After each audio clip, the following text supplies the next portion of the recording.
Ok, entonces estábamos avanzando en la ayudantía. Hasta ahora lo que hemos revisado, bueno, son estos ejercicios de taller. Hemos revisado el punto uno, el punto 2 y el punto 3 de el tema uno. Bien, entonces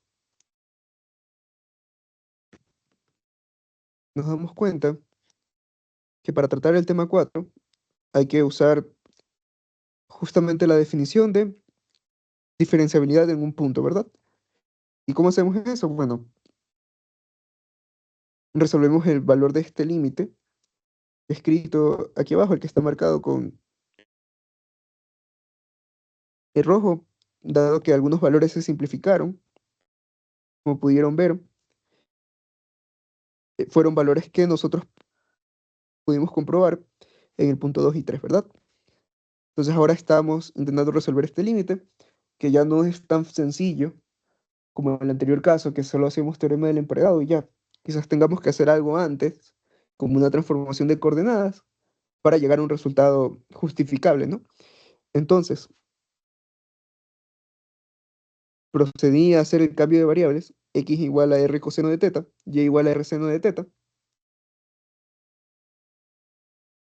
Y bueno, si en este caso x tiende a cero y tiende a cero, me daría como resultado que, o bueno, es equivalente a decir que r tiende a cero, ¿verdad? Porque r es igual a la raíz de x al cuadrado más y al cuadrado, ¿verdad? Entonces ahora voy a reemplazar todos estos valores en el límite. Sería r coseno de teta, todo esto elevado al cuadrado, r seno de teta, todo esto elevado al cuadrado, dividido para todos estos valores, ¿no? Estos dos de aquí se estarían multiplicando, estos dos radicales, entonces lo que obtendría sería la raíz del primero, que bueno, si es x al cuadrado más y al cuadrado, sabemos que esto es r al cuadrado, ¿verdad? O bueno, directamente podríamos hacer el cambio y decir, ok, esto es r, ¿sí? Y el otro radical, si no es tan sencillo, este sí habría que reemplazar los valores, r coseno de teta a la cuarta más 3r seno de teta a la cuarta, ¿verdad? Entonces, el límite de r cuando tiende a cero, aquí cómo me quedaría, ok, sería, vamos a agrupar algunos términos, este r elevado al cuadrado, este otro r elevado al cuadrado, entonces sería r a la cuarta, coseno al cuadrado de teta y seno al cuadrado de teta, ¿verdad? Seno de teta al cuadrado. Y por este otro lado, en el numerador, puedo hacer en cambio factor común, ¿verdad? Entonces aquí puedo sacar r a la cuarta, coseno de teta a la cuarta, más 3 seno de teta a la cuarta, ¿sí? Y bueno, si esto está en, r está elevado a la cuarta y está sobre una raíz, si yo quiero sacarlo de la raíz, ¿cómo me quedaría? Aquí no hay que olvidarnos, no sé si está todo. Entonces sería límite, cuando r tiende a cero, de r a la cuarta, coseno de teta al cuadrado, seno de teta al cuadrado, y r al cubo, ¿verdad? Porque este de aquí, cuando sale de la raíz, es r al cuadrado y multiplicándolo por r al cubo, ¿verdad? Por la raíz de coseno de teta a la cuarta más 3 seno a la cuarta de teta, ¿verdad? Seno de teta a la cuarta, ¿sí? Y bueno, esto con esto se simplifica. Me quedaría límite cuando r tiende a cero de r por todos estos otros valores, ¿verdad? Entonces voy a duplicarlos. Ya no alcanzan tanto aquí. Ok, voy a ver si organizo un poco mejor esto.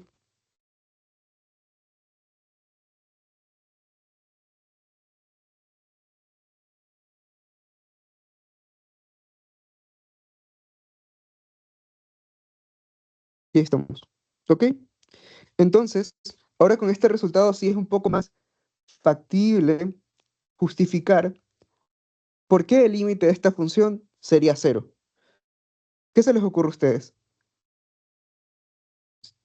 Si nos damos cuenta, el numerador de esta función siempre está acotado, ¿verdad? Coseno de teta por seno de teta siempre es un valor acotado, ¿verdad?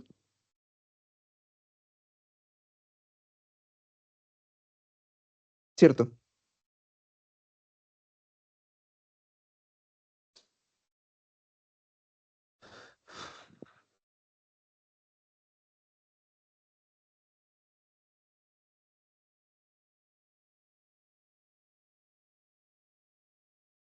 ¿Ok? Entonces, como ese valor siempre está acotado y el valor del numerador siempre es positivo,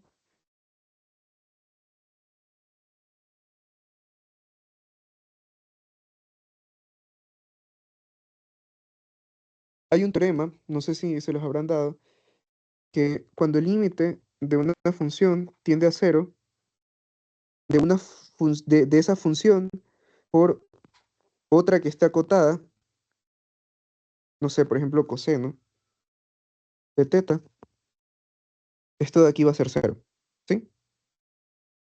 O bueno, también lo pueden ver así, no en términos de una función, sino en términos de una variable, ¿ok?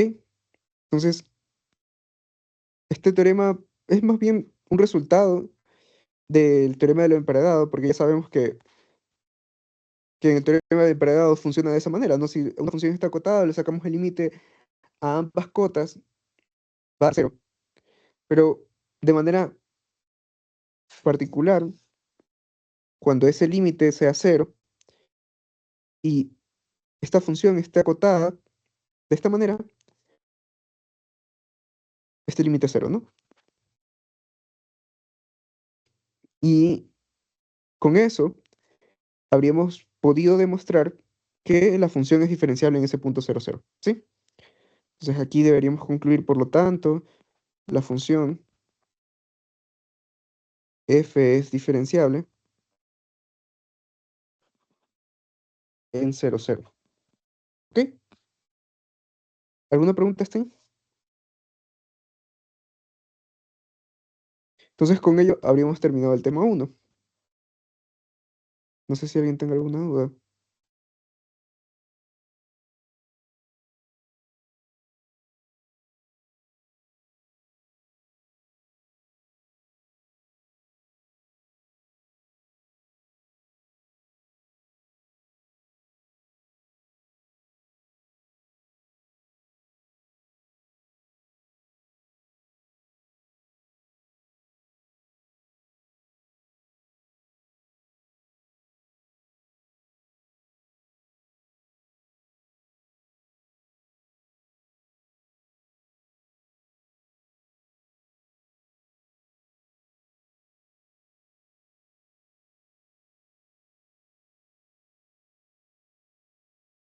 No. A ver, continuamos entonces con el tema 2. Creo que ya había copiado el enunciado. Entonces, este otro tema me dicen. Yo pensé que no veían estos temas en cálculo de varias variables, derivadas direccionales.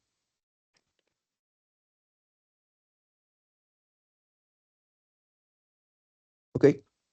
Entonces, bueno, ¿qué me piden? Determinen el punto pi cuartos como pi cuartos, la derivada direccional en la dirección del vector 3,4 de la función tal. ¿Ok? ¿Cómo hacemos eso?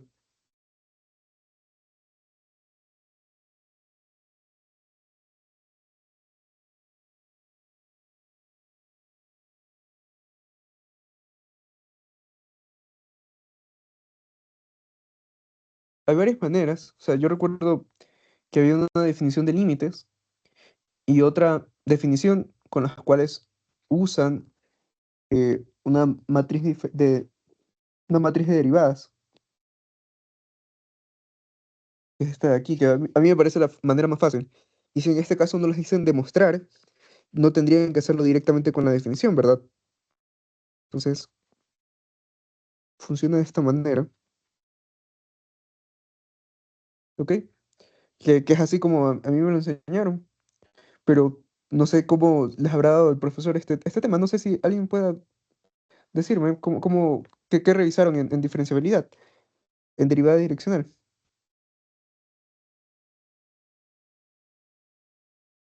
Porque hay varias formas, ¿no?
La otra manera de calcular esto, que la voy a representar de la misma forma, es comprobar este límite, ¿no? De aquí. Límite cuando h tiende a cero de la función.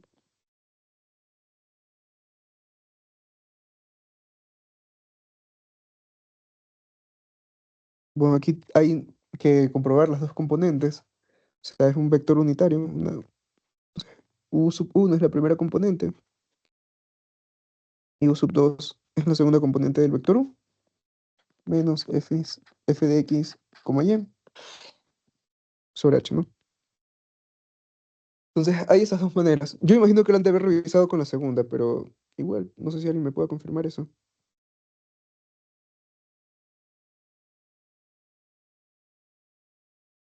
Nos enseñó derivada direccional so- de esa forma, pero principalmente resolver con el límite. Ok, entonces, no hay ningún problema si lo resuelven de una forma u otra. Ok, a mí en particular se me hace más sencillo hacerlo por el primer método, pero para el segundo deben, lo mismo que los anteriores, que en los otros casos, ¿no? Como que saber calcular bien límites en varias variables, ¿verdad?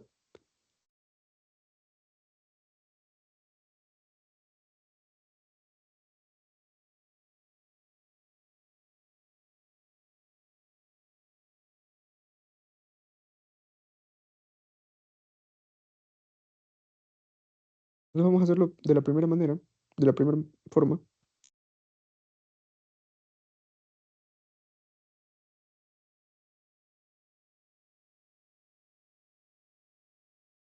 Entonces, este término de aquí es el gradiente, ¿verdad?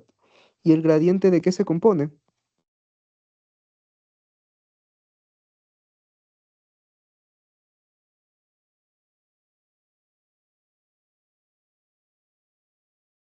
De un vector, bueno, en este caso es una matriz, no es un vector, cuyas componentes son las derivadas parciales de la función de aquí, ¿verdad? De esta función de aquí. Ok, entonces vamos a resolver eso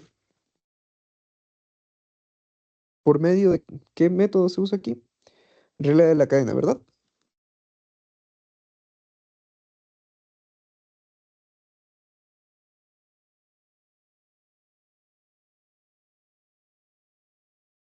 Entonces la primera derivada parcial es con respecto a x.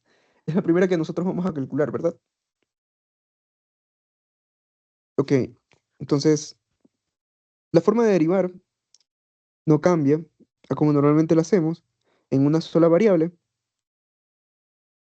En este caso, como son dos términos, ambos términos tenemos que calcularle su derivada parcial, ¿verdad? Y cuando estemos calculando la derivada parcial, lo único que hay que tener presente es que la variable sobre la cual no estamos calculando esa derivada es una constante, ¿ok? La vamos a tratar como una constante. Entonces, si vamos a derivar esto de aquí, que está dependiendo de x y y, esto es como que si fuese una constante más. Entonces, podemos verla de esa manera. ¿sí? Y para derivar esta función tendríamos que usar regla de la cadena, ¿verdad? Entonces, derivada de logaritmo natural, ¿cuál era? Uno sobre lo que está en el argumento, ¿verdad? Esa es la regla de la cadena, ¿no? Entonces, por ejemplo, el logaritmo natural de, no sé, b, derivada con respecto a x, ¿cómo la calculamos? Como la derivada de la función con respecto a u, o con respecto a la variable, que en este caso es b, por la derivada de b con respecto a x, ¿verdad? ¿Cierto? Entonces sería uno sobre coseno al cuadrado de x más y más uno por la derivada del argumento, ¿ok? Entonces, otra vez, aquí hay dos funciones más la derivada del primero con respecto a x, otra vez tenemos que usar regla de la cadena, ¿no? Entonces, coseno al cuadrado de algo es 2 coseno, claro, porque estamos usando regla de la potencia, ¿no? El 2 baja y 2 menos uno 1. Entonces, coseno de x más y por la derivada de lo que estaba como argumento. Y en ese caso, ¿qué era lo que estaba como argumento? Coseno de x más y, ¿verdad? Entonces, ahora es la derivada de esto con respecto a x. Entonces sería derivada de coseno menos coseno de x más y. Perdón, menos seno. La derivada de coseno, seno. Entonces, menos seno de x más y. Y bueno, el último término que nos faltaba era el uno, pero la derivada de uno de una constante es cero, ¿no? Entonces, es solo simplemente más cero, que importaba, no importaba nada si no lo ubicábamos, ¿no? De ahí, esto solo es con respecto al primer término. O sea, el término de aquí, esta es la derivada de esta parte de la función. Ahora me falta hallar la derivada de esta otra con respecto a x, ¿no? Entonces aquí es un poco más sencillo. Y al cuadrado es como una constante, ¿no? Entonces sería y al cuadrado y la derivada de x al cuadrado sería 2x, ¿verdad? Nada más complicado que eso. ¿Hasta ahí alguna pregunta?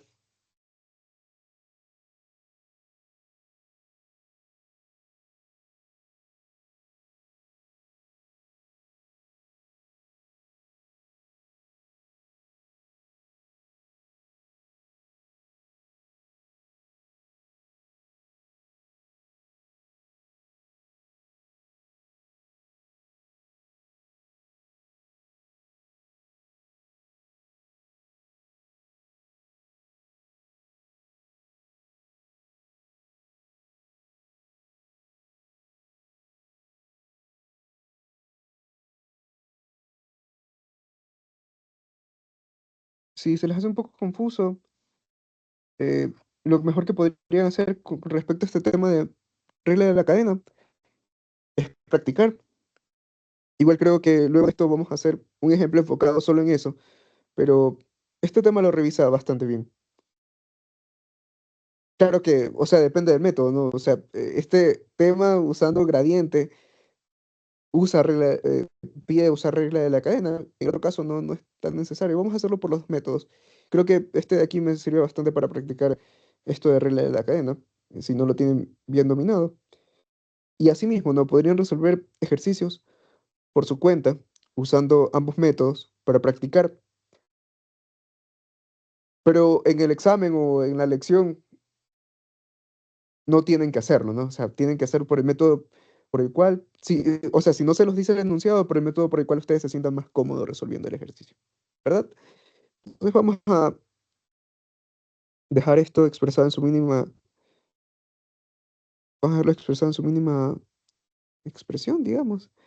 Entonces, de aquí, esto no sé si les suene, pero es una identidad trigonométrica. ¿Cuál es esa identidad trigonométrica? Hay una forma de poner notas aquí, creo. Entonces, aquí, vamos a poner 2 coseno de algo por seno de algo es igual a 2, perdón, a seno de 2 veces el algo, ¿verdad? Entonces aquí sería menos 2 por coseno, o bueno, al final no importa si es seno primero o coseno, recuerden que está multiplicando, no importa el orden de los factores. Entonces sería seno de 2x más y, que es el algo del que estaba hablando, ¿no? Dividido para coseno al cuadrado de x más y más 1 más 2x por y al cuadrado. ¿Sí? De ahí me hace falta calcular la otra derivada direccional. Entonces, esa otra derivada direccional, ¿de qué manera la calculamos? Haciendo lo mismo, ¿no? De hecho, como en este caso, si se dan cuenta, la regla de correspondencia no es más que se podría, digamos que, intercambiar los lugares. O sea, si yo pongo aquí, por ejemplo, y por y en vez de x y x en vez de y lo mismo acá, esta función sigue siendo la misma, ¿no? ¿Cierto? A eso se le llama simetría. No sé si han revisado alguna vez eso, pero ¿de qué me sirve saber o de qué me sirve darme cuenta de aquello que al final la derivada direccional, o sea, no tengo que calcularlo otra vez, sino que directamente puedo usar la misma expresión? O sea, aquí pueden decir por simetría o de manera análoga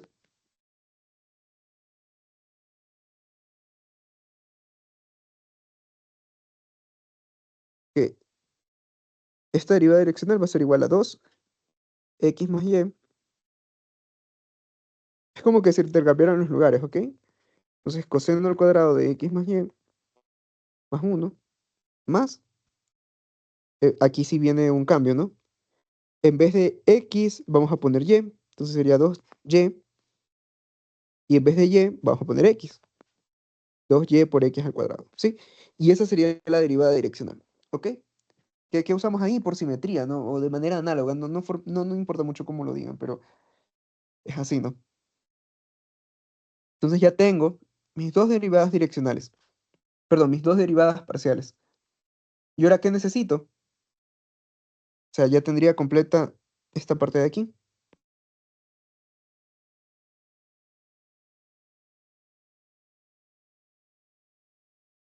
¿ok?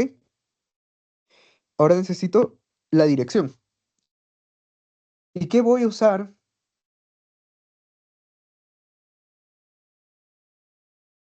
para esa dirección?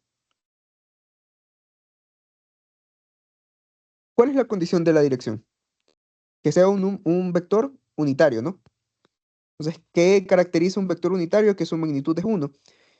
¿Y cómo yo paso de tener un vector a tener su dirección? Eso es algo muy común, de que no le saquen, no lo transformen en un vector unitario. Puede pasarles. Entonces, por ejemplo, si tengo el vector 3,4, para calcular esa dirección, yo lo que tendría que hacer es vector u es igual a b sobre la norma. Y eso es igual a 3,4. Y la norma de este vector, bueno, es una raíz de 3 al cuadrado más 4 al cuadrado, que ya sabemos que eso es 5, ¿verdad? La raíz de 25, ¿verdad?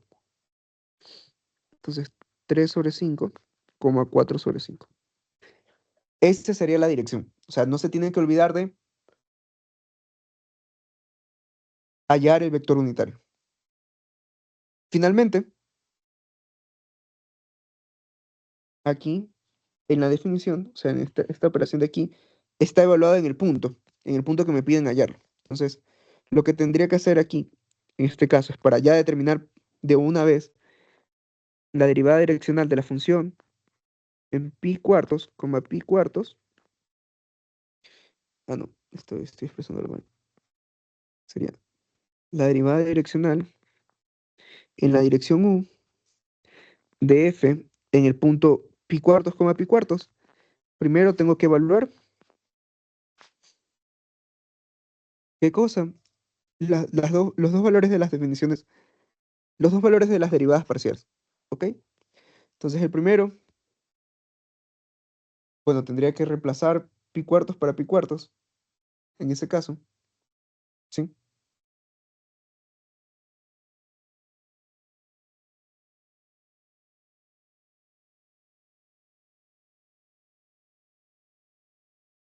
Y no es algo complicado. ¿Por qué les digo eso? Porque si se dan cuenta,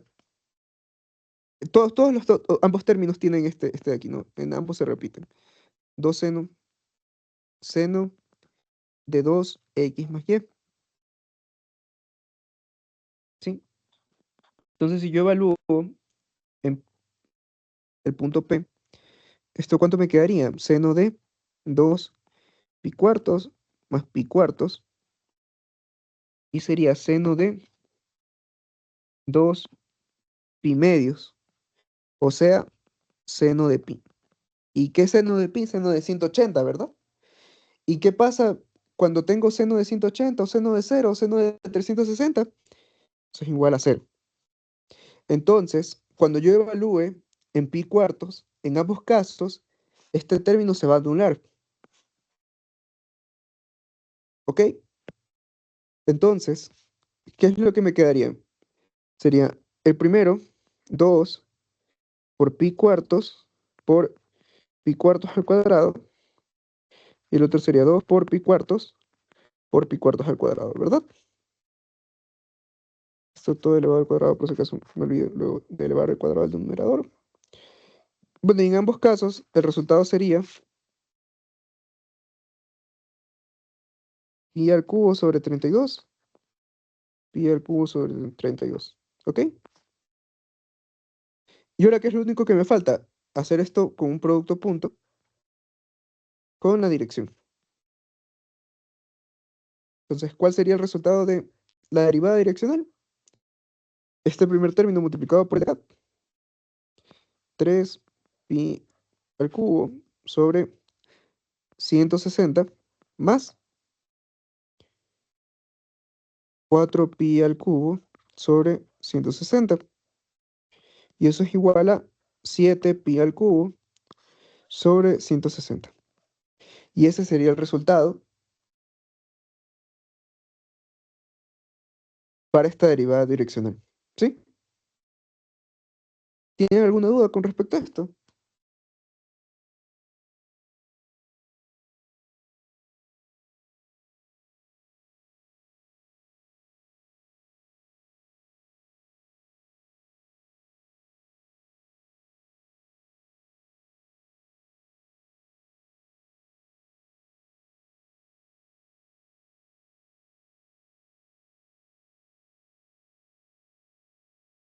¿O todo claro está?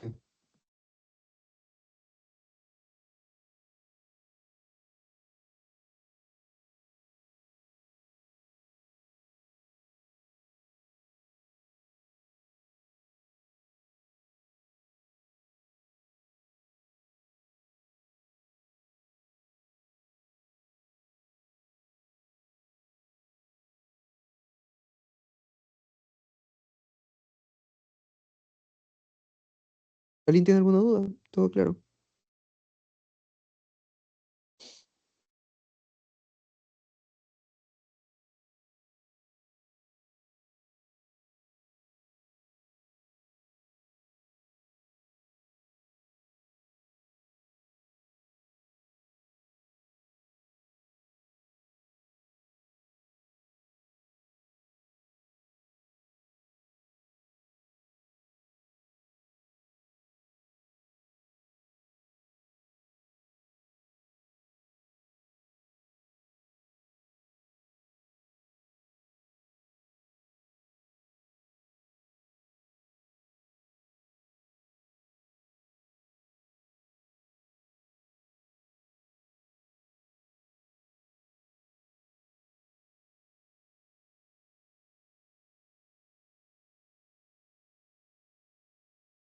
Creo que no nos conviene revisar la definición de, o sea, el resultado de esta función, o sea, la derivada direccional calculado por el límite. Porque claro, habría que evaluar la función logaritmo natural y nos va a quedar algo así como una indeterminación. Entonces, probablemente tengo que usar algo más complicado, no sé. Vamos a ver, primero resolvamos el tema 3 y si nos alcanza el tiempo lo revisamos con lo que les digo, con el método de límites, que es el que está debajo del que usamos. Entonces, ahí me indican, ¿no? Eh,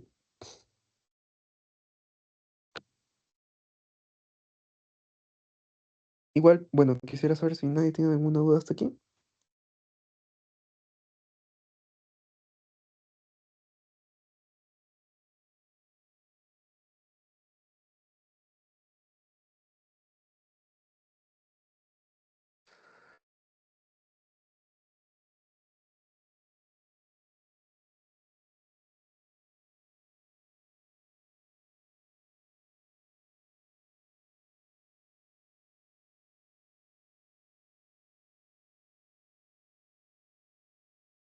Vamos al tema 3. No sé si tengo activado el micrófono, no se me olvido, sino que estoy hablando y tengo el micrófono desactivado. Ok, entonces,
ok, entonces pasemos al otro punto. Me dicen la función es diferenciable en el punto cero. Ah, no, perdón, este está distraído. El tema 3 me dicen, dada la función f de x, y, determine la derivada de segundo orden con respecto a esos términos, ¿verdad?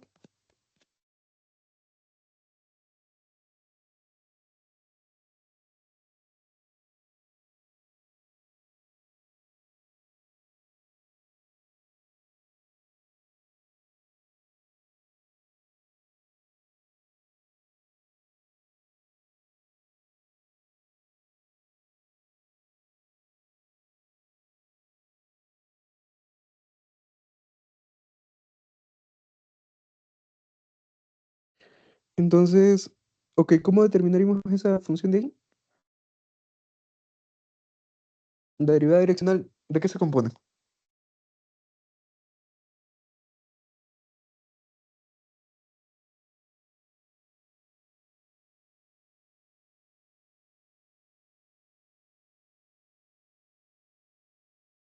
Esta, primero, tendríamos que estar conscientes de qué me dicen en esta notación, ¿verdad? Entonces, cuando se refieren a la derivada con el primer índice x y el segundo y, es la derivada de la función con respecto a x primero, y luego esa derivada hay que sacarle de la derivada parcial con respecto a y, ¿verdad? Sí.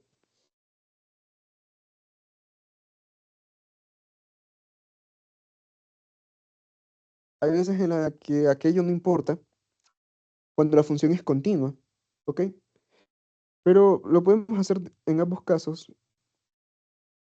O sea, lo que me refiero es que si la función es continua, o sea, si sus derivadas, perdón, son continuas, f de x y es igual a f de y x. Y podríamos calcular cualquiera de las dos derivadas con diferente orden sin tener en cuenta eso, ¿verdad?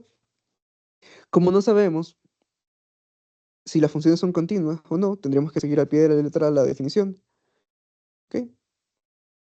Entonces, la derivada parcial de esto con respecto a x, como podemos ver, aquí hay dos funciones que dependen de x, ¿verdad? 6 de x y el logaritmo natural, ¿cierto?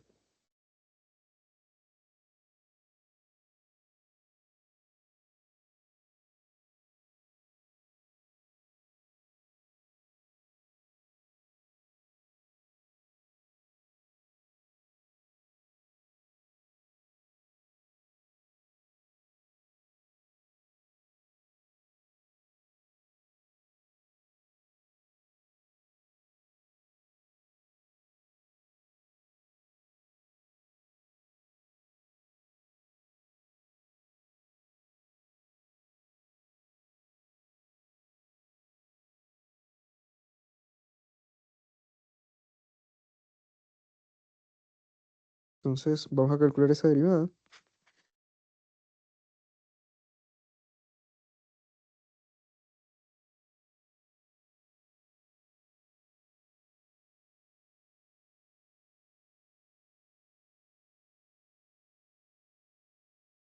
Sería entonces, bueno, ¿qué regla tendríamos que aplicar? La derivada de un producto, ¿verdad?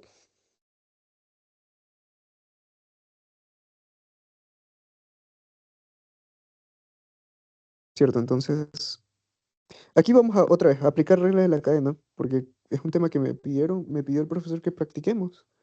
Entonces, ¿qué vamos a hacer? Vamos a asumir que u es igual a 6 de x y b es igual al logaritmo natural de x al cuadrado más y al cuadrado más 6 de 6 al cuadrado. Y aquí, por lo general, suelen hacer como un tipo de diagrama en donde ven de qué depende cada una de las variables, ¿no? O sea, de las variables nuevas que hemos definido. Entonces, por ejemplo, la primera solo depende de x y en el segundo caso solo depende de las dos variables. Entonces, lo que pasa es que no debemos olvidarnos de multiplicar el, la derivada parcial de con respecto a lo cual nosotros estamos haciendo el cálculo, ¿no? Entonces, si vamos a calcular esta derivada parcial con respecto a x primero, o sea, buscamos esto,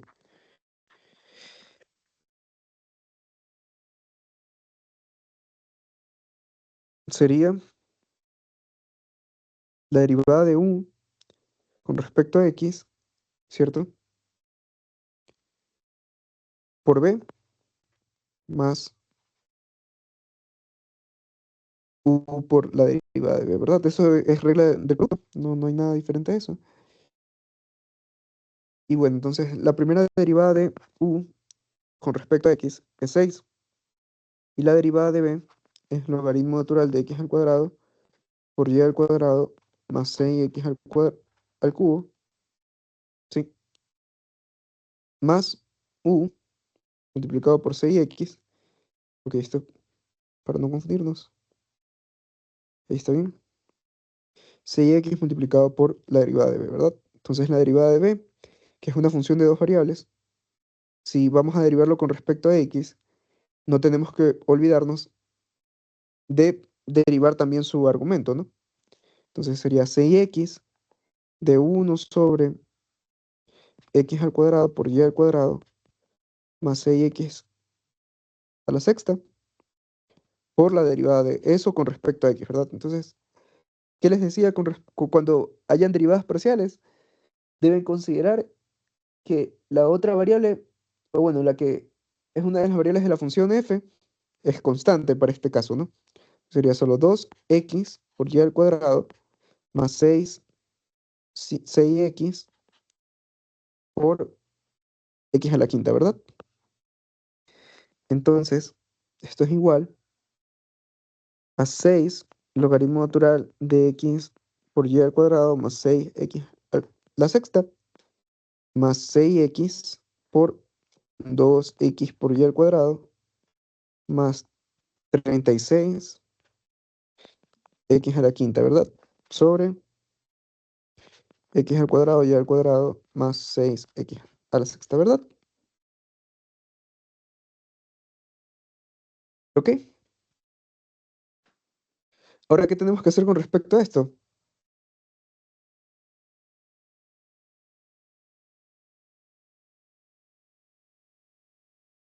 Ahora tenemos que derivar esta función que nos acaban de dar como resultado con respecto a y, ¿verdad?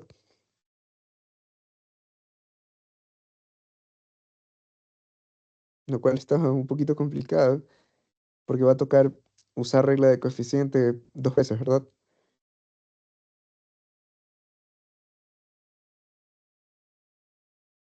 Me dicen, sí, me piden la función final. Entonces,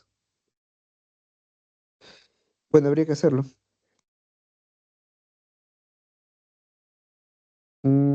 Quizás algo que se me ocurre aquí, por ejemplo, podríamos sacar factor común.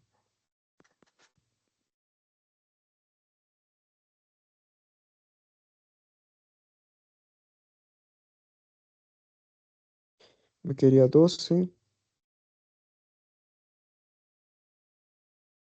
No, el factor común sería solo con x. X al cuadrado, 2x, 2x por y. A ver, no, 12y al cuadrado, perdón. Más 36 por x al cuadrado. Y a la cuarta. Me parece un 3. Ok, y dividido para x al cuadrado de y al cuadrado más 6x a la cuarta, ¿verdad? Y este con este se simplifica. ¿Sí? Y ahora sí, bueno, no se me ocurre otra forma de simplificar estos valores, así que sí habría que sacarle la derivada a esto de aquí, ¿verdad? Con respecto a y. Entonces sería la derivada con respecto a y de esto de aquí.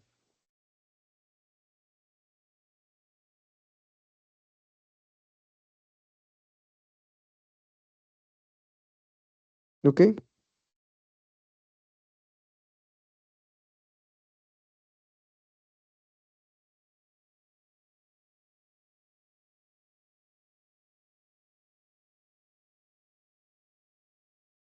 Listo, entonces, ¿cómo haríamos eso?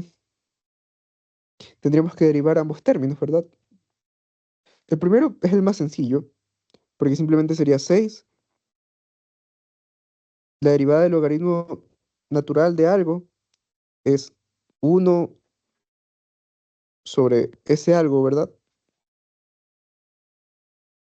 Y esto tenemos que multiplicarlo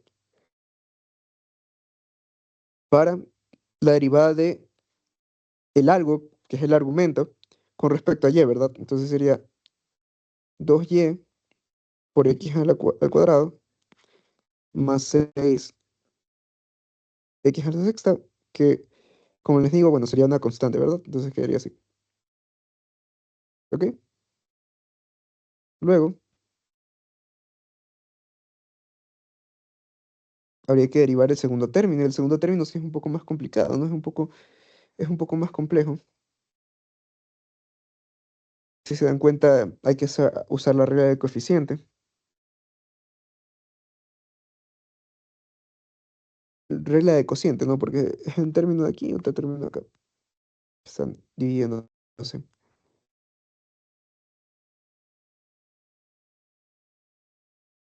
Entonces, bueno, con respecto a qué hay que hacer ese término, con respecto a y, ¿verdad? Entonces sería primero es la derivada del numerador con respecto a y, que como esto es constante, simplemente sería 24y multiplicado por y al cuadrado más 6x a la cuarta, ¿no? Que es el valor del denominador. Entonces, derivar del numerador por el denominador menos la derivada del denominador, que sería solo 2y, por el numerador, ¿verdad? Dividido para el denominador al cuadrado. ¿Ok? Entonces, bueno, quizás habría alguna forma de simplificar esto. O sea, hay que romper los paréntesis para saber si en verdad es así. Este primer término me queda 24y al cubo más 144y por x a la cuarta menos 24y al cubo menos 432 x por y al cuadrado, ¿verdad?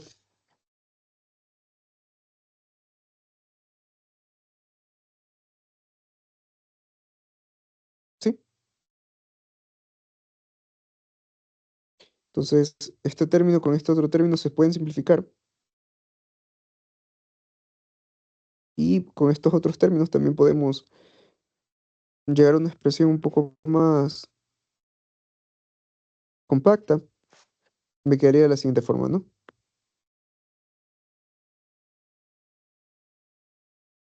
Ok, entonces ya tengo este término de aquí simplificado y solo me quedaría expresar la respuesta final, ¿no? O sea, la derivada parcial de segundo orden, perdón, la derivada de segundo orden, f de x de y, es igual a la derivada de y con respecto a la derivada parcial de y de la derivada parcial de la función con respecto a x, ¿verdad? Entonces, eso es igual a menos 200, vamos a escribir primero el otro término, el que estaba más simple, el de aquí. Entonces, 12x al cuadrado por y sobre x al cuadrado, y al cuadrado más 6x a la sexta, menos 288 por x a la cuarta por y sobre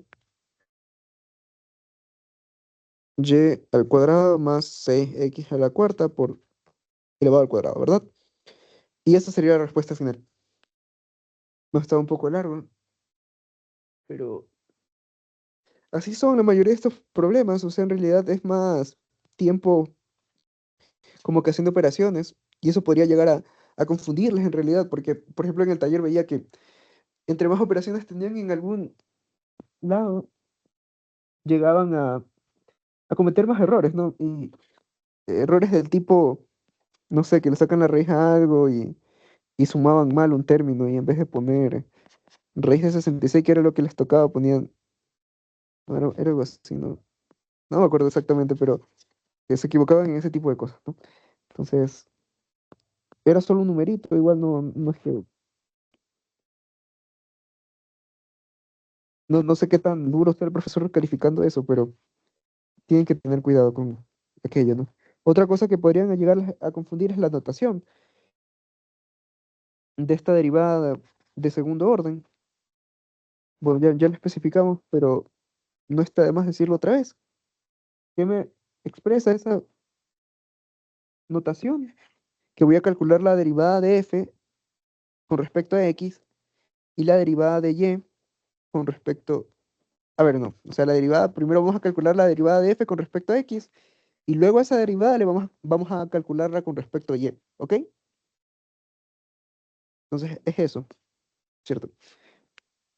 Solo en qué caso podían decir que esta derivada era igual a la de acá, cuando las funciones son, cuando las derivadas parciales son continuas. Y en este caso se puede hacer eso, no, no lo hemos analizado.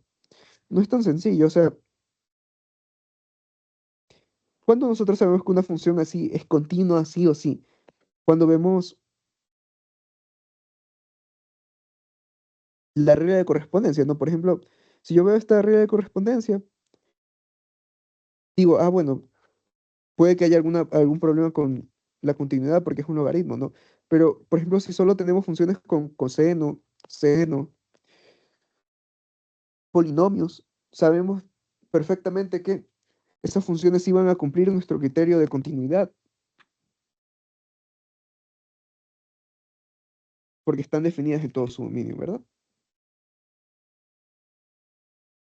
¿Alguna duda con eso?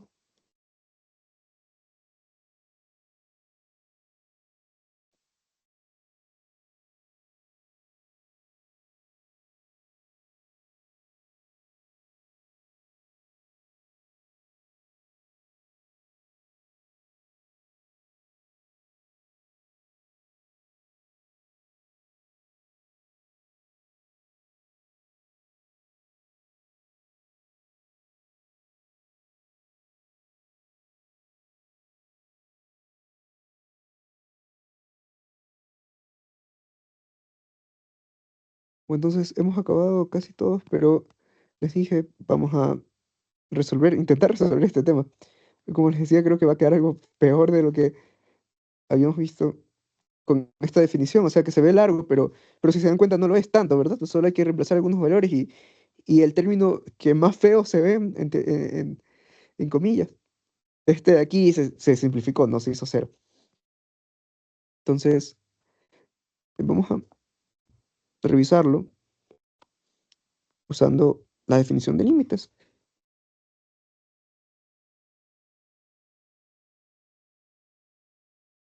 Me voy a copiar todo esto.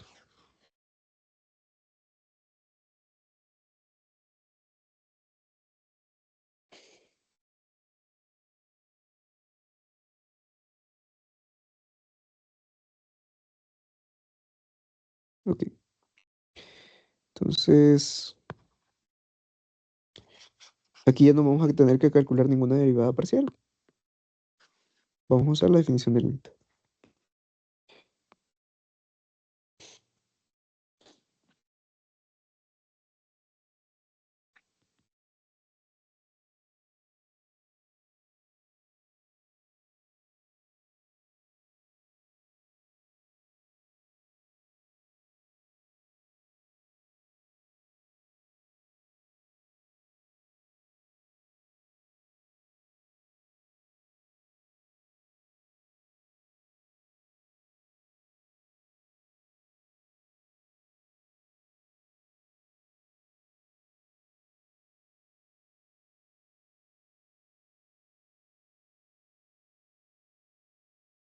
Ok, entonces ya habíamos revisado cuál era el valor de la dirección, ¿no?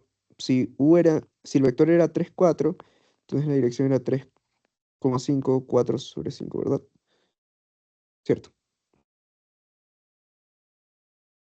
Entonces, vamos a reemplazar en este límite.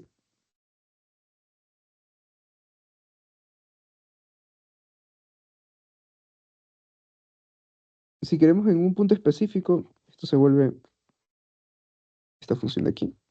Entonces, ¿qué tenemos que tener? La función evaluada en ese punto. Y bueno, el otro factor, pero ya vamos a ver eso más a detalle. Creo que primero empecemos con lo más fácil, que es reemplazar los valores de pi cuartos en f, que eso sí no lo habíamos calculado antes. Entonces es f de pi cuartos sobre pi cuartos,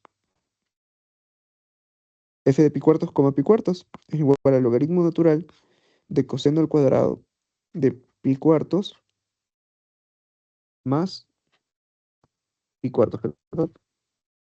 Más uno más pi cuartos al cuadrado, ¿no? Que es pi cuartos sobre 16. Entonces, sería el logaritmo natural de pi medios, ¿verdad? ¿Eso qué representa? Cero, ¿verdad? Entonces sería el logaritmo natural de uno. ¿Y logaritmo natural de uno cuánto es? Uno, ¿no es cierto? Ok. Entonces aquí creo que cometí un error, porque es pi cuartos y pi cuartos elevado al cuadrado, ¿no? Entonces, en teoría sería pi cuartos sobre 4 perdón, pi cuartos sobre 16 por pi cuartos sobre 16, ¿verdad? O sea, me faltaba ese término de ahí, multiplicarlo. Entonces, finalmente el resultado, ¿cuánto sería? Pi a la cuarta sobre 256, ¿verdad? Entonces vamos a reemplazar eso en los límites. De ahí lo otro que tendríamos que hacer es, bueno, sería f de x sub 0, que es el punto pi cuartos, más h por la primera coordenada, que es 3 quintos, coma pi cuartos más 4 quintos de h, menos pi a la cuarta sobre 256 sobre h, ¿verdad? Y finalmente, ¿qué me tocaría hacer? Reemplazar la función en esos dos términos de ahí, ¿cierto? Entonces sería logaritmo natural de coseno al cuadrado. Este de aquí se va a quedar feo. Pi cuarto, o sea, bueno, vamos a sumar estos dos términos, ¿no? Entonces, ¿cuánto sería? pi medios más 7 quintos, ¿verdad? 7 quintos de h. Más uno más ambos términos multiplicados, ¿no? Entonces voy a hacer un poco más pequeño esto. Voy a dejarlo por acá. Pero vamos a usar toda la línea, me parece. Entonces, x al cuadrado, pi cuartos más 3 quintos de h por pi cuartos más 4 quintos de h al cuadrado ambos, ¿verdad?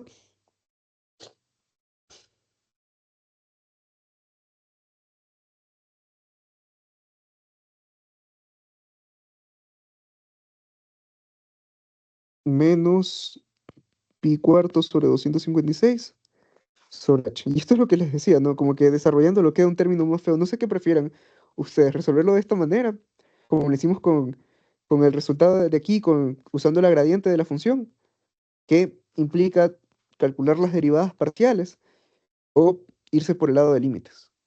¿Qué les parece? Oye, la mayoría se ha salido, pero cuando vean la grabación pueden preguntarse, ¿no? Eso y decir, bueno, puede ser que sea más conveniente hacerlo de esta forma que de la otra.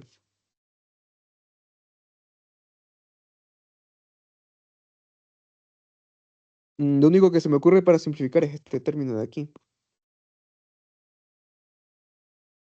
que como es un coseno al cuadrado, perdón, como es un coseno de pi medios más algo, eso es lo mismo que decir logaritmo natural de menos seno al cuadrado del algo. Pero, ok, el cuadrado por si acaso no va ahí, sino que va afuera de todo eso. Entonces, bueno, aquí sí habría que hacer la multiplicación. Yo la tengo calculada, así que no la voy a volver a repetir, pero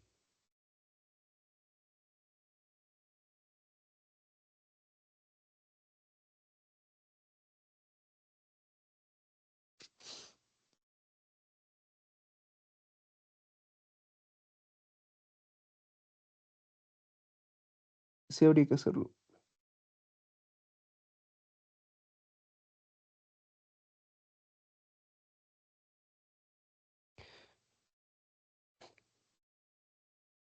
Es que hay que resolver dos límites. O sea, lo que se me ocurre para simplificarse el término es calcular primero el límite de logaritmo natural y luego calcular el otro término, ¿no? Que tiene, son estos polinomios aquí.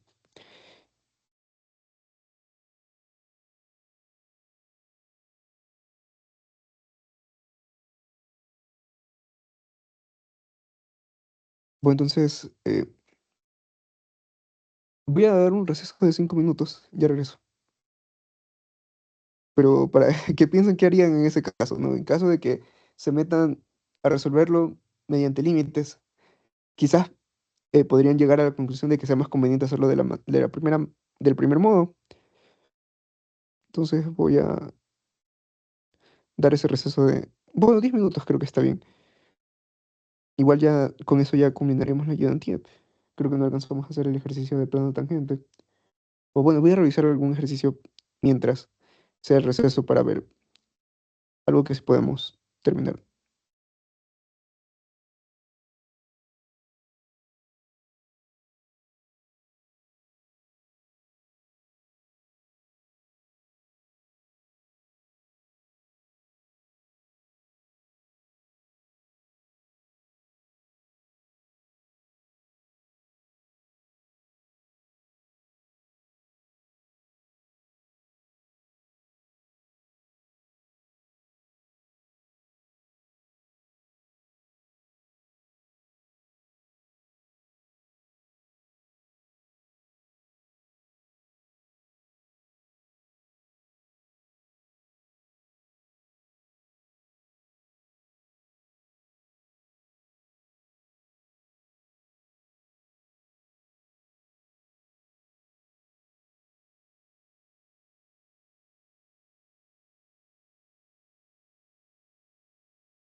Ahora sí, ya se fuera mayoría.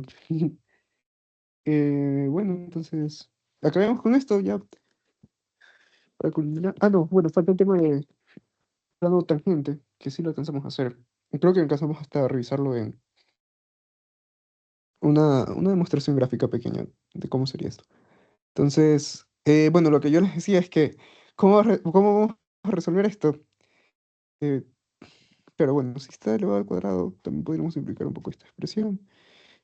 El menos se va porque está elevado al cuadrado, sería así, ¿verdad? De ahí tendríamos los productos,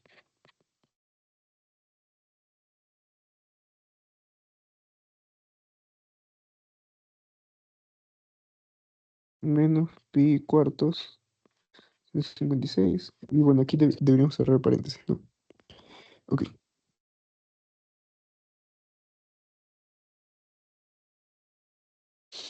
listo. Entonces, hay que calcular todo este límite, ¿no? Incluso ya hasta me olvidé de poner el valor del límite.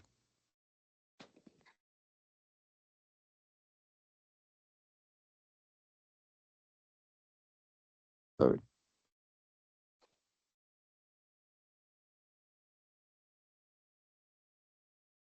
y aquí me falta sumar uno. Entonces, bueno, lo que deberíamos hacer es calcular este límite. Vamos a calcular L1, que es el límite cuando h tiende a cero del logaritmo natural de seno al cuadrado de 7 quintos de h más uno sobre h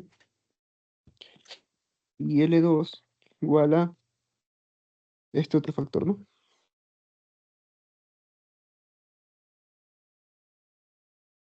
Ok.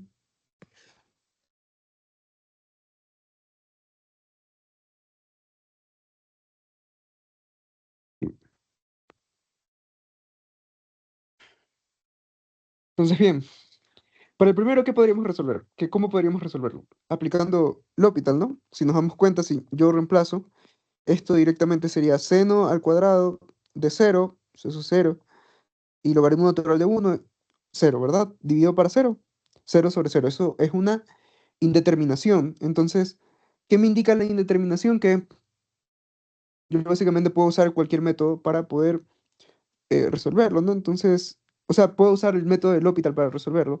¿Y cómo se resuelve el método del L'Hopital? Derivando el numerador y el denominador, ¿no?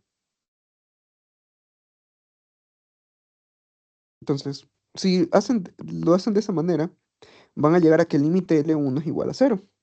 No lo voy a resolver porque después alcanzamos a hacer el ejercicio de plano tangente y si quisiera resolverlo. Ese en realidad es uno propuesto por mí, o sea, no es parte de lo que nos mandó a hacer el profesor para esta clase de resolución de problemas.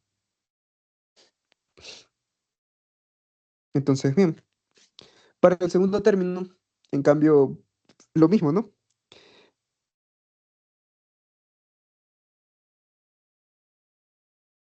¿Qué pasa si yo reemplazo el cero? Claro, aquí me va a quedar pi cuartos al cuadrado por pi cuartos al cuadrado otra vez, y eso es lo mismo que 256, ¿no? Entonces aquí otra vez va a quedar la indeterminación cero cero y vamos a tener que resolverlo otra vez por L'Hopital. Entonces vamos a tener que derivar estos términos, como es un producto, o sea, sería, bueno, este sí podemos como que resolver un poco más, creo. Sería 2 pi cuartos más 3 quintos de h por 3 quintos, ¿verdad? Multiplicado por,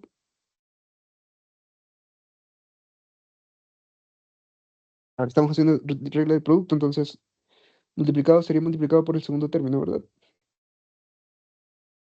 Solo que es un torno un poco complicado. Lo que podríamos hacer es ya de una vez evaluarlas.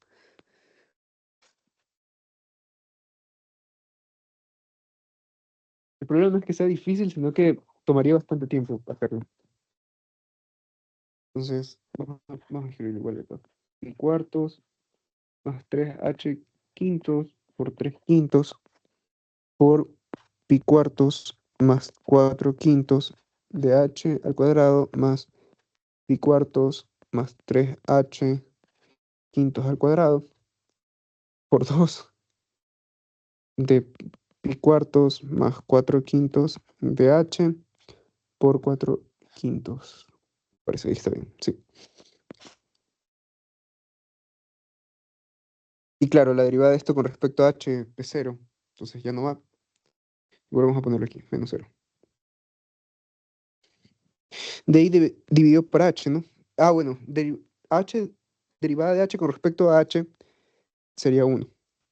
Entonces aquí sí habría que evaluar todo esto y cuando lo evaluemos nos podríamos dar cuenta que nos va a quedar 2 pi cuartos. O sea, este término y este término de aquí se hacen cero. Este de acá también.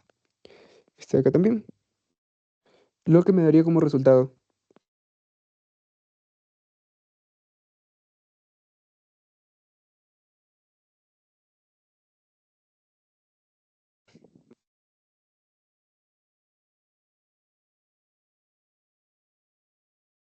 esto.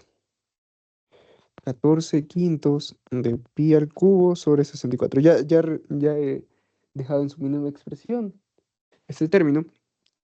Entonces, finalmente, ¿cuál sería el valor de este límite? Tendríamos que sumarlo, ¿no? Entonces, la derivada direccional calculada por medio del límite,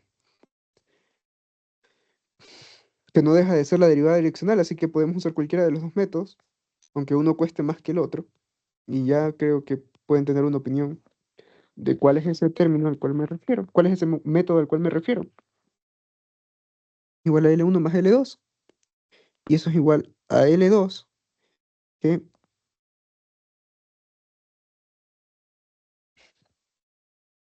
o si simplificas un poco aquí, 7, 32 por 5 es 160. Quería 7 pi al cubo por 160. Que es el mismo resultado que nos dio acá, ¿verdad? Y bueno, ahí tienen para comparar cuál de los dos métodos se les hace más fácil. ¿Sí? No he dicho nada. Supongo que no hay ninguna pregunta.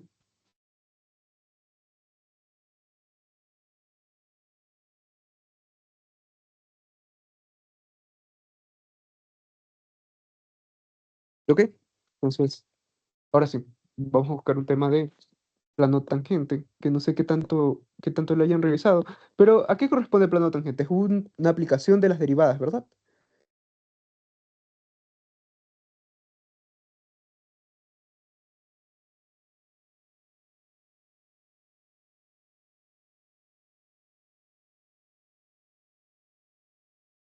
Entonces, si nosotros tenemos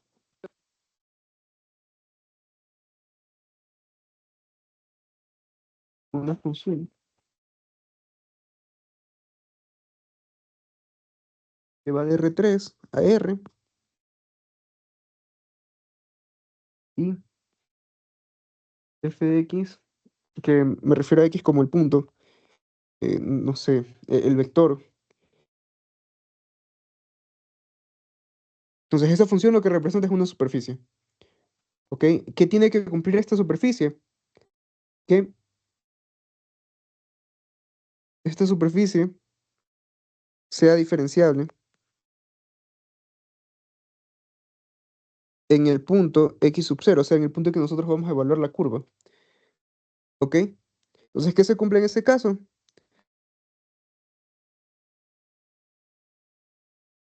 Que el valor de la gradiente es normal a s en x sub 0.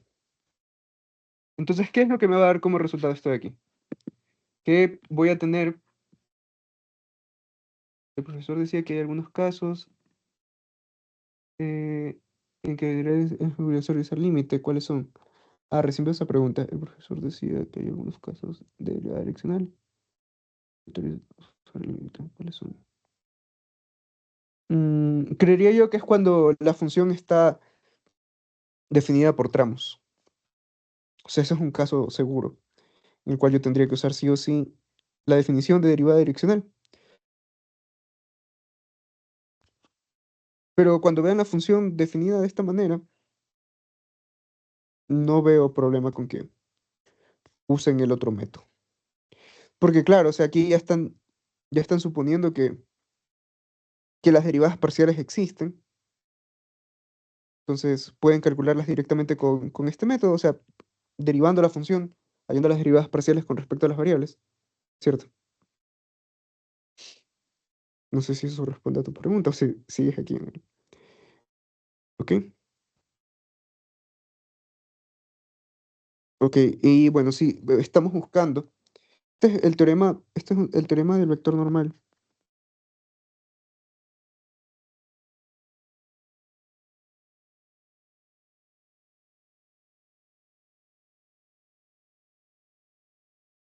A una superficie en R3. Y bueno, lo que nosotros nos interesa es el resultado de este teorema, es el teorema del plano tangente, a S en R3. ¿Ok? Entonces, si Z es igual a f de x, y en una superficie diferenciable, es una superficie diferenciable, o sea, si esto es una superficie diferenciable,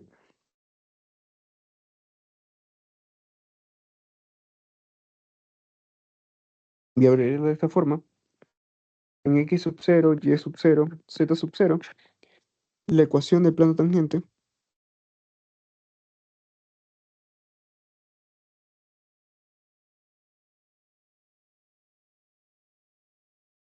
en S va a ser la siguiente.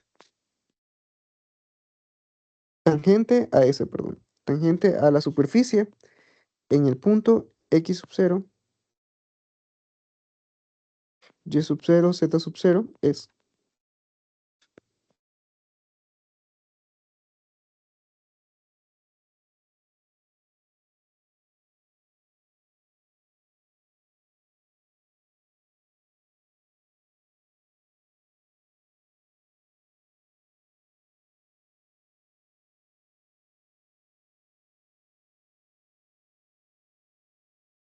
¿ok?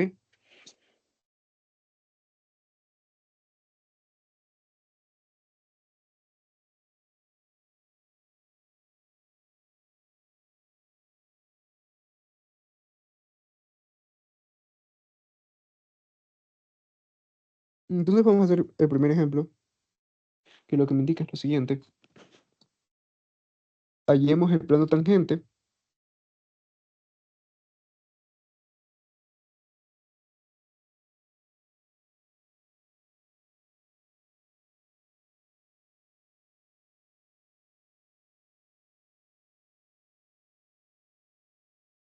hallar el plano tangente a la superficie f de x, y, z igual a 3xy más z al cuadrado en el punto 1,1,1. ¿Ok? Entonces, ¿qué es lo primero que deberíamos comprobar? Según la forma en la que nos expresa nuestro teorema,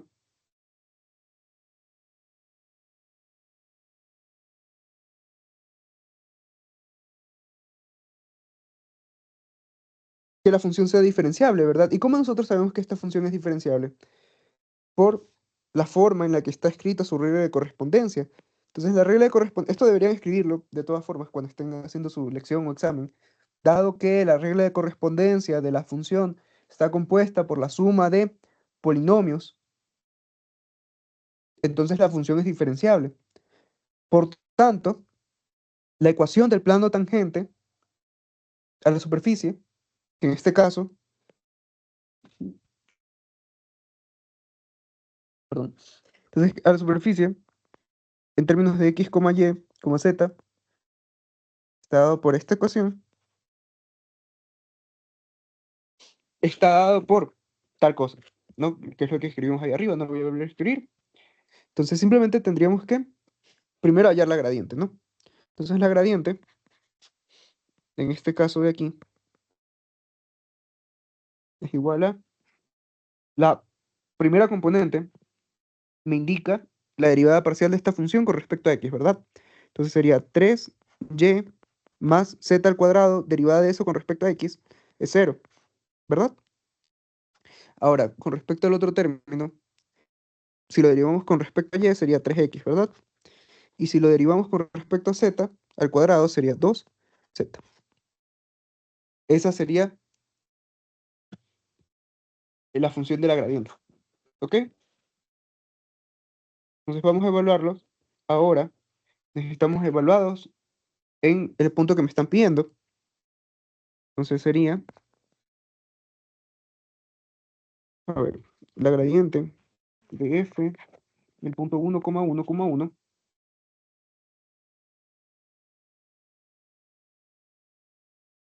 igual a 3,3,2, ¿verdad?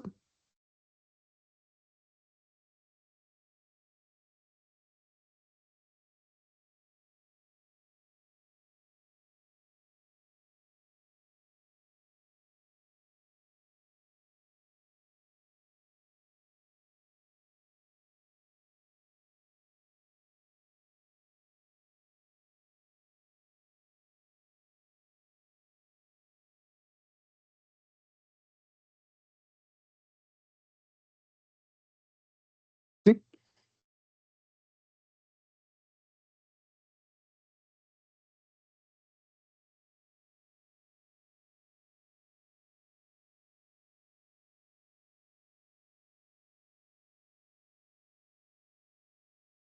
Ok, entonces ya tendríamos el vector, ¿cierto? Ahora, ¿qué es lo único que me falta? Bueno, construir la función del plano tangente, ¿sí? Entonces sería eso. ¿En qué punto me están pidiendo hacerlo? En el punto 1,1, ¿verdad? Entonces, por la forma en la que está escrito, esto sería simplemente 3,3,2 producto punto, x menos 1, y menos 1, z menos 1, ¿verdad? ¿Quién faltó el x sub 0? Bueno, sí está, pero no se ve.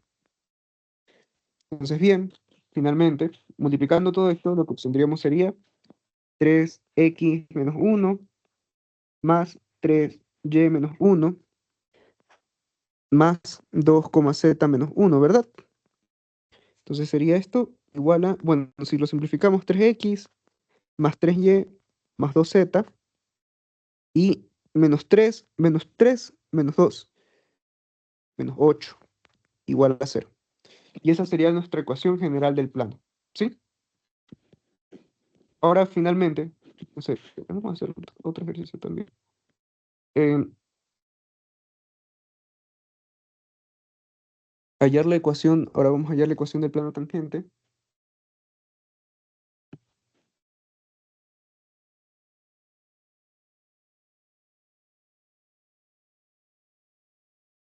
A esta superficie de aquí.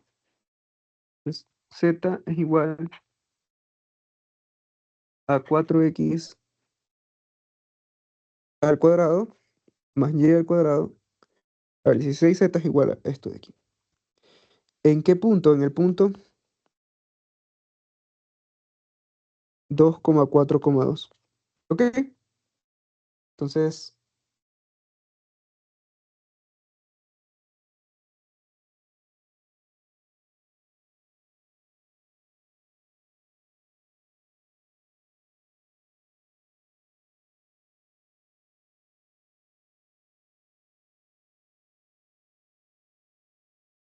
ahora necesitamos otra vez definir nuestra curva, ¿no? Aquí en este caso estaba definida la función directamente, pero ¿cómo me expresa la definición? Ok, una función que represente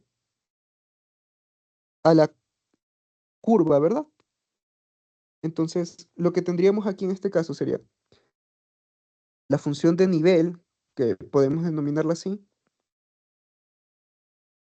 para hallarle la gradiente, ¿no? Entonces, tenemos que despejar todo esto de aquí, de tal forma que me quede una función en términos de las tres variables, ¿ok?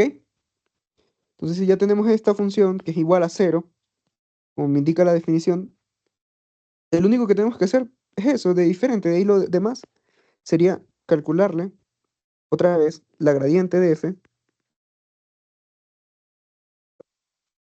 con respecto a x primero, sería 8x. Con respecto a y, 2y. Y con respecto a z, menos 16. ¿Ok?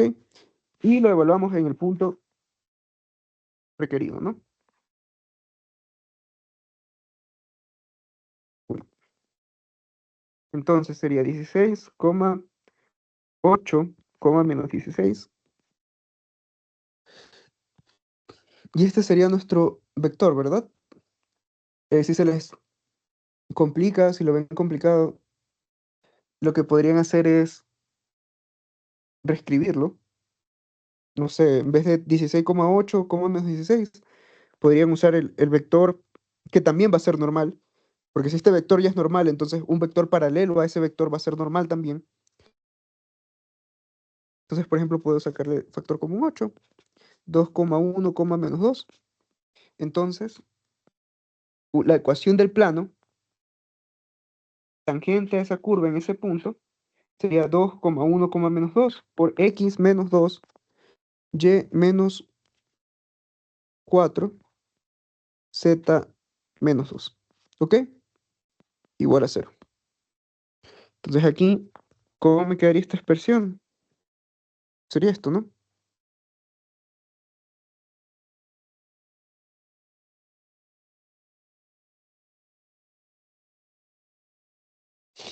Que ya una vez simplificando,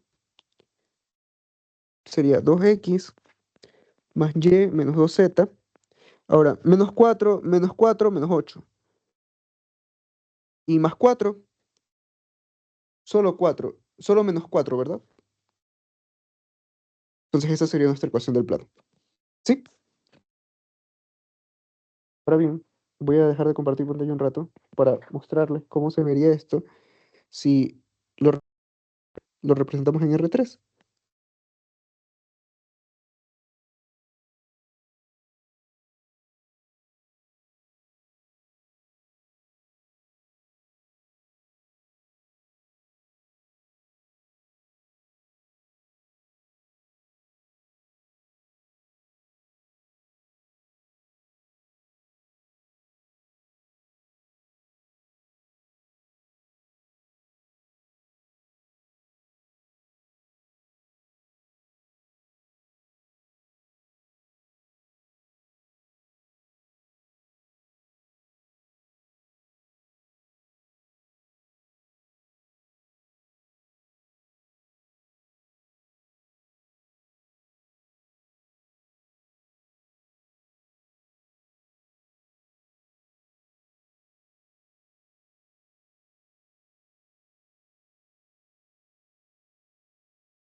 Ok, entonces voy a compartir las pantallas.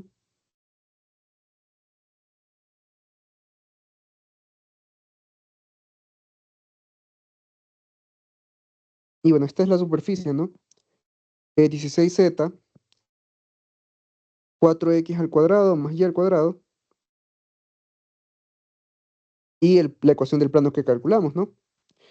¿Y en qué punto debe ser tangente? En el punto 2,4,2. Así se ve. Para el otro problema es un poco más complicado representarlo porque está como una función vectorial, perdón, como una función de varias variables. Entonces, mm, necesitaríamos como que una coordenada más para ver, como para representarlo. Al menos aquí directamente no se puede hacerlo en este programa. O sea, sería 2, 3x por y más z al cuadrado. O sea, sí, como ven, no sale, no se puede representarlo. Pero la que vimos, sí, el segundo ejemplo, sí. Y podemos ver gráficamente cómo eso representa el plano de esta función, ¿no? Sí. Eh, ok, entonces, no sé si tengan alguna pregunta. Creo que al menos eso sería todo por la clase de hoy. Y si no tienen ninguna otra pregunta, nos vemos el... A ver, no, de aquí no nos vemos hasta la próxima semana porque el día miércoles, perdón, la próxima semana tienen ya el examen. Entonces hablé con el profesor y lo más conveniente es darle las clases virtual el día miércoles, o sea, 2 días antes de su examen, para poder revisar ejercicios con tiempo, ¿no? Y claro, no darles la ayudantía el mismo día viernes, que no tendría sentido hacerlo justo antes del examen o algo parecido a eso, ¿verdad? Entonces, nos vemos hasta dentro de 2 semanas, creería yo. ¿Ok? ¿Alguna pregunta? ¿Tiene alguna pregunta? Profe, el profesor también comentó que iba a decirle usted, o sea, le iba a pasar a usted videos como de repaso de todas las clases que ha dado. Eso Ah, comentó ayer. ok, entonces yo le voy a hacer acuerdo. Lo más probable es que se haya olvidado. Así que solo ha de ser de enviarle el mensaje y él también los ha de tener listos por ahí para pasárselos. Sí, sí, está bien. Gracias por mencionarlo. Bueno, de ahí creo que nada más. Todo bien. Profe, puede mandar el PDF de la clase, sí. Ok, no, sí, no hay problema. No sé si la otra vez me olvidé o lo hice tarde. Creo que lo hice tarde, pero no se preocupen. Yo se los paso. Bueno, cuídense. Chao, hasta luego. La grabación se las voy a dejar lista lo más antes posible. Sí, no me olvido como la otra vez, pero sí, el PDF sí se los mando inmediatamente. Gracias.